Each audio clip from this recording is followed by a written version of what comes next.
So this is a pointy question. I love pointy ones. And you may not have the answer, but Okay. let's assume that the New Liberals did in fact get 20 odd seats in 2022. Yeah. Who would they likely form government with, and how would that be determined?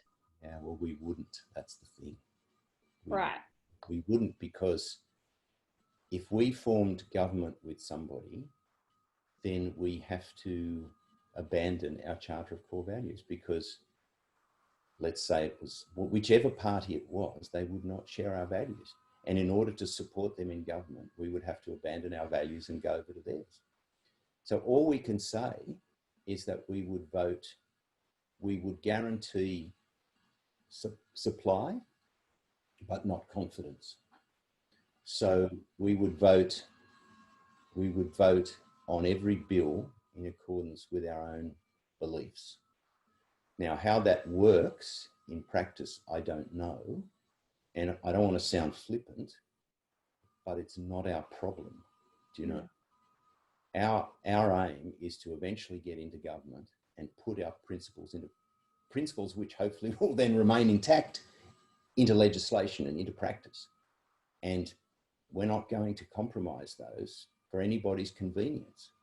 And maybe if it's, the Labor Party who's running the government, or the LPA is running the government, if they want our support, they will have to introduce legislation that accords with our values. Otherwise, they won't get our vote. And so, again, playing devil's advocate for someone trying to get their head around that, is what you're suggesting, that you would, if you obviously wouldn't compromise with values, which is really important. But could that mean that you would lose an opportunity to have a real influence in that parliament, and give it to, say, let's say Labor? And the only way I can see it actually happening, if there was a relatively even four-party result, that I would be inclined to say that Labor and the Greens probably would be the likely match in that situation. Yeah. So would that be, how would you go back to your members and explain, no, we chose to opt out of having real influence and power in this election? Or do you think there would be, and it could be unrealistic, but to negotiate with either Labor, probably Labor more than the Greens, but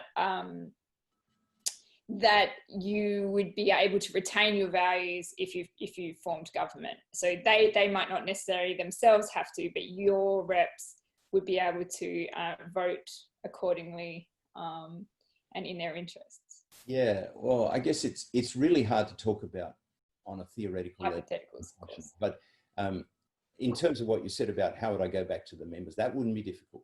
The members would understand that in a heartbeat. The difficulty would be explaining it to the nation.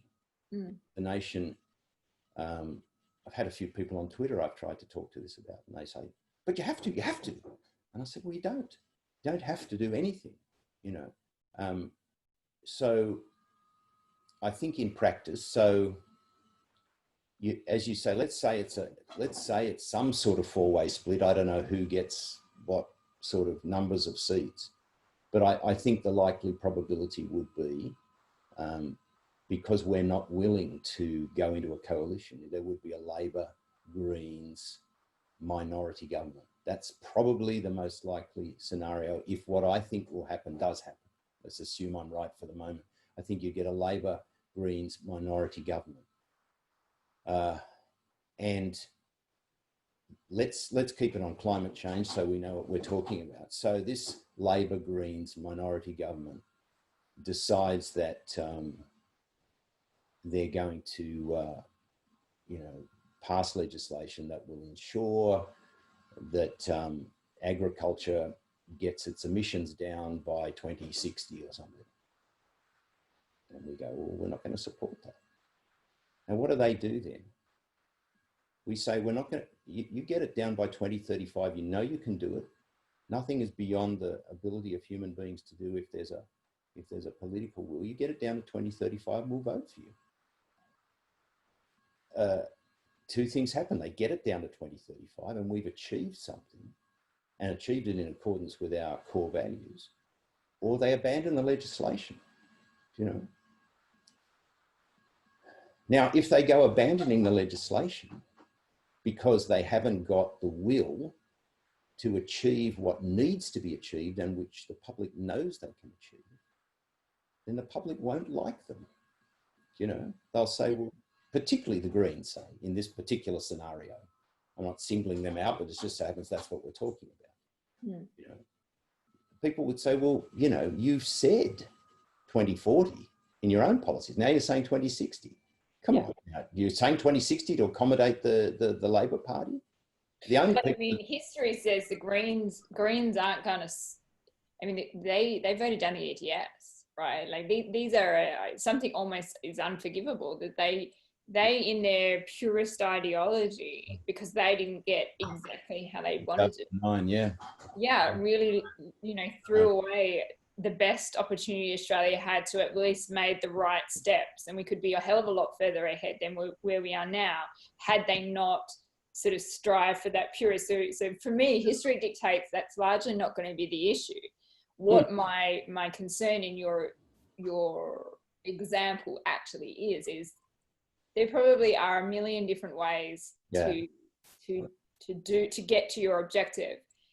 My experience is there's also a lot of inefficient, expensive, unnecessary ways. And then there's efficient, best practice, how we can do it as fast as possible.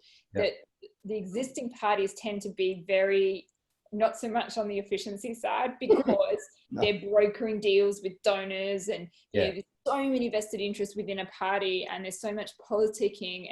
And so they don't seem to be particularly great at getting, you know, the optimum policy outcomes.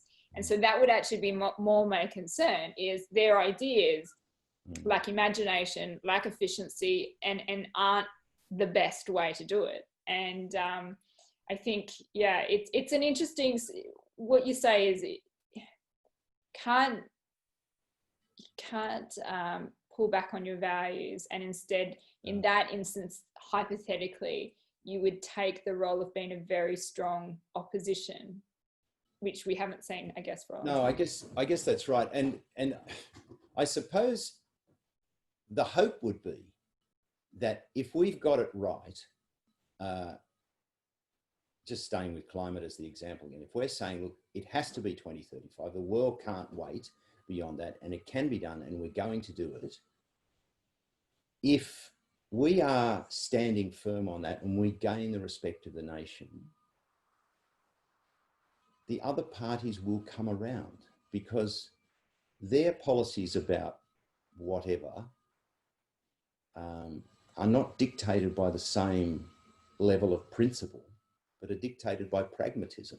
And if the new pragmatism is that the new Liberals are in there and they're propounding something that the public love, they'll come round. It's a bit like, you know, Macron in France came in with a lot of the stuff that I guess we're talking about, and he swept away 4 huge French parties that have been around since the Franco-Prussian War of 1870.